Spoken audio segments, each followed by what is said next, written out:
Welcome to Frequency Matters, the RF and Microwave Update series. I'm Pat Hindle. I'm here with my co-host Gary LaRude. In this episode, we're going to take a look at the February satellite and radio communications issue. Our cover story is very good. It's written by Mike Green of Filtronic. He takes a look at the E-band millimeter wave technology for the high-altitude platform stations and the low Earth orbit satellite systems. And it's very good because it shows how these networks will work together to give global coverage. But then he takes a deep dive into the antenna and transceiver technology that us microwave engineers like to talk about. Exactly. So what do we have for technical features? So we have an article, a technical feature from Aviant talking about their holographic radar. A holographic radar is sort of a staring radar as opposed to a scanning radar. And I didn't appreciate the differences, but this article really explains what the architecture is, the benefits of a staring radar, and so forth. We have an application note jointly written by Mori Microwave and Teledyne talking about using hybrid active load pull for on-wafer device characterization out to 110 gigahertz. Wow. And of course, millimeter wave measurements are difficult to make, and load pull measurements particularly, because you want to make sure you get the full contour for a power amp or LNA design. So this is a good app note talking about how to do that. Then we have an article on gamma radiation degradation of in-gap HBTs, and our Fabs and Labs this month visits Acoustis Technologies production fab in upstate New York. Several years ago, they bought what had been a MEMS fab and converted it to their production fab for their high-purity piezoelectric BAW filters. And they're actually expanding the capacity of it now to try to make sure they have enough capacity for all the design wins they're getting. Yeah, we see them in the news all the time on wins. Exactly. So turning to the news, there was a lot going on. I saw the Global Mobile Suppliers Association reported that more than 60 countries have active 5G commercial networks. And they're tracking more than 140 networks that are commercially available, and more than 400 operators are investing in 5G. So they do a monthly report. It's great to keep an eye on how 5G is really being deployed. Mm-hmm. And then it was a big week for Qualcomm. Yeah. 3 big announcements all around 10 gigabit 5G connectivity. So they announced their second generation 5G fixed wireless access platform, and that's 10 gigabit 5G connectivity. Then they had their next gen 5G RF front-end solutions for the 10 gigabit 5G devices. And what's unique about that is I think they're the first ones to use AI technology to optimize the signal chain. And I think that's going to be a growing trend. We're going to have an article in April on doing that with power amplifier optimization from Mitsubishi. And finally, they had the first 10 gigabit 5G and first 3GPP Release 16 RF to modem system. And that's really their play in this market. They offer the whole modem to the RF solution. You can just plug it in to either mobile devices, and now they're even getting into infrastructure.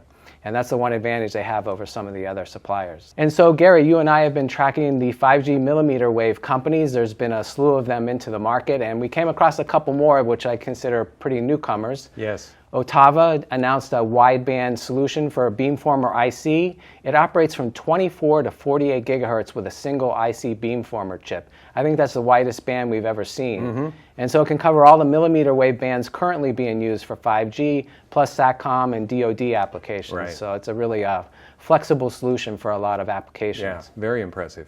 And then we also saw SI-Tune, who talked with us for a while, and they have 2 new wideband solutions, and these are transceivers, both an analog and digital solution. And what's unique about them is they're multi-standard, they're good for Open RAN, and they're very flexible. And having the analog and the digital solution, you can pick the one that's best for your application. And low cost too, they said. That too, and I love their names. Ice Wings and Snow Wings, they're the best. Yeah.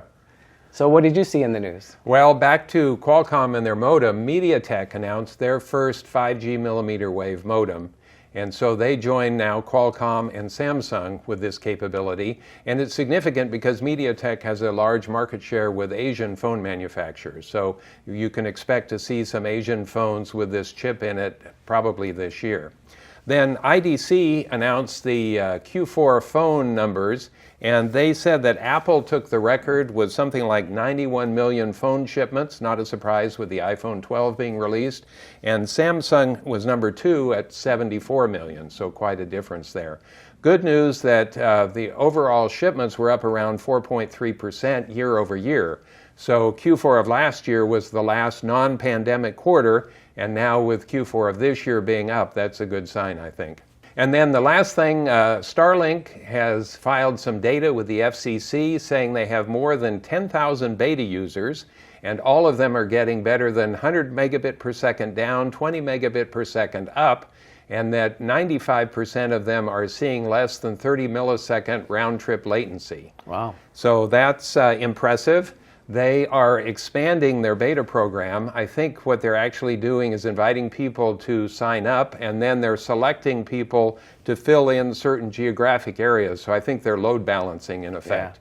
Yeah. And Elon Musk has said that once the cash flow stabilizes, he sees Starlink as an IPO, and he thinks it'll be a $30 billion a year business. Wow. So turning to events, we've been doing our monthly panel sessions. It's been going very well. In December, we had the ORAN panel with over 500 registrants right away. And then in January, we did the evolution of the RF front end, and we had over 600 registrants. So I'm hoping the February one will be over 700. Yeah. And that's a Wi-Fi 6E panel session. And that's February 23rd. And then just looking ahead into March, we'll be doing the best flat panel beam steering arrays. And so you can find out information on those in the events section under our webinars. And Microwave Journal is very proud to be hosting the first Millimeter Wave Summit. That's sponsored by Mixcom, and they are a pioneer in antennas to algorithms. And Mike Noonan, CEO of Mixcom, is helping us work through these sessions. He has a lot of great speakers coming on. I think we have Global Foundries, Richardson RFPD, Roden Schwartz, Picocom, IDC, mobile experts. And you'll be moderating the event, so that'll be fun. Yes, definitely. So that's February 25th, 2 days after our panel session.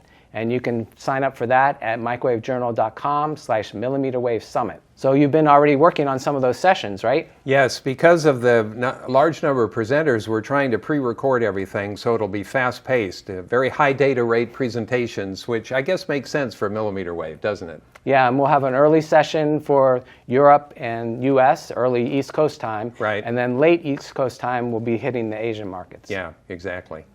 So before we leave, I wanted to, as you well know, we had our EDICon program live in October of this year. And since then, the programs have been available for on-demand viewing. And we just recently kind of compiled the statistics, which I think are very impressive. Of course, we had 44 speakers and presentations. And since overall, we've had more than 7,800 sessions with more than 6,400 unique attendees. So that's quite an impressive take on this online conference. And we're planning to do the same thing this year, meaning 1 day a week for the month. And this year we're going to do Wednesdays in August. Right.